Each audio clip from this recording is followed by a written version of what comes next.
Monsieur le ministre d'État, l'école primaire Balpui A ouvert ses portes en octobre 1982. Elle compte à nos jours 555 élèves, dont 78 élèves déplacés internes et 44 élèves en situation de handicap. Le corps professoral est composé de 10 enseignantes. Dans le souci de mettre en œuvre la décision des autorités de notre pays selon laquelle chaque enfant a droit à l'éducation, nous avons bénéficié d'un établissement post-primaire en 2020 et dans la mise en œuvre des réformes éducatives au cours de cette année scolaire, un centre d'éveil et d'éducation préscolaire a été ouvert. Cette journée n'est pas seulement pour nous une cérémonie symbolique. Elle est un acte fort, un engagement pour l'avenir, un geste éducatif, écologique et citoyen. Oui, planter un arbre, c'est semer l'espérance. Dans un monde marqué par les bouleversements climatiques, la déforestation, la raréfaction des ressources naturelles, planter un arbre est un acte de résistance positive. C'est-à-dire, nous croyons en l'avenir. Nous le voulons vert, durable et sain. C'est enseigner à nos enfants que la terre ne se domine pas.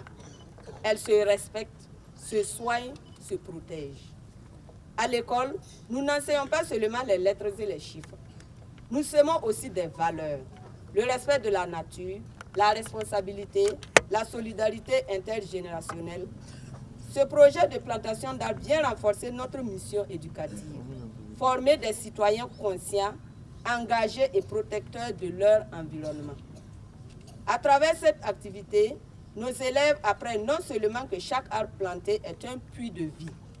Il capte le carbone, purifie l'air, retient l'eau, abrite la biodiversité, mais aussi qu'il symbolise la patience, la croissance, la résilience.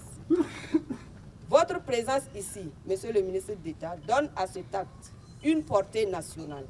Elle montre que l'État croit en l'école comme levier de transformation écologique. Elle donne aussi à nos enfants le plus bel exemple, celui d'un engagement collectif, intergénérationnel, institutionnel.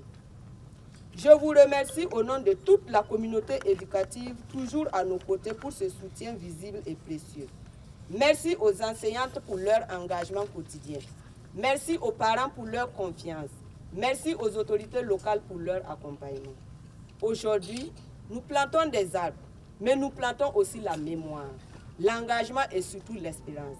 Espérance d'un monde meilleur, plus vert, plus juste. Permettez-moi, Monsieur le ministre d'État, de vous exposer quelques acquis et innovations que nous mettons en œuvre à l'école de Balpui A. Les réformes éducatives sont en marche dans notre école. En effet, nous enseignons la production maraîchère grâce à notre jardin scolaire offert gracieusement par les projets PAES et le RENET, qui nous disons merci au passage. Cela nous permet de lier la théorie à la pratique dans l'enseignement des sciences de la vie et de la terre. Aussi, la saponification a été introduite dans les contenus d'enseignement et les apprenants produisent du savon en poudre, en liquide et en boule que je vous invite à visiter afin de vous faire une idée des capacités de nos enfants. Également, par le soin de la mairie, nous avons reçu un bâtiment flambant neuf et un château d'eau offert par le projet FOSAPA. Excellence, Monsieur le ministre d'État, ces 10 dames qui ont en charge l'éducation de nos enfants rencontrent des difficultés dans l'exercice de leurs fonctions malgré leur engagement et leur bonne volonté. Il s'agit, entre autres, du manque de latrines pour le personnel et les apprenants, de l'absence de locaux pour le CEP qui vient d'ouvrir ses portes cette année, de l'absence d'électricité qui pourrait nous permettre de mettre en œuvre une autre réforme, à savoir l'enseignement d'éthique, de l'inexistence de clôture pour les 3 heures d'enseignement afin de mettre en sécurité les apprenants et les enseignants.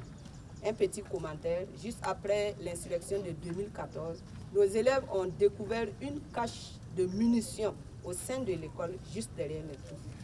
Donc, c'est dire combien il nous faut une clôture pour nous mettre en sécurité. De l'absence d'un bureau pour la directrice qui partage son quotidien avec son magasin. Du renforcement de la clôture de notre jardin et de la transformation du CG en lycée. Monsieur le ministre d'État, nous, VDP de l'éducation à Balkui A, sommes engagés et ne ménagerons aucun effort pour la mise en œuvre de tout type de réforme prônée par le MEBA-PLN. La patrie ou la mort.